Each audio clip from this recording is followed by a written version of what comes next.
Mtoto wangu alikuwa anadai alikuwa anadai promotion kwa ile kampuni anafanya kazi.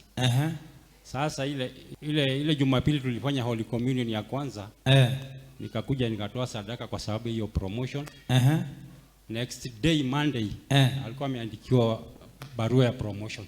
Kisha patia Yesu makofi mazuri kabisa. Siku ya kwanza ya Holy Communion alisema kwamba alikuja akatoa sadaka kwa ajili ya mtoto wake anafanya kazi kwa kampuni fulani Amerika. Alipotoa kesho yake akapata barua ya promotion.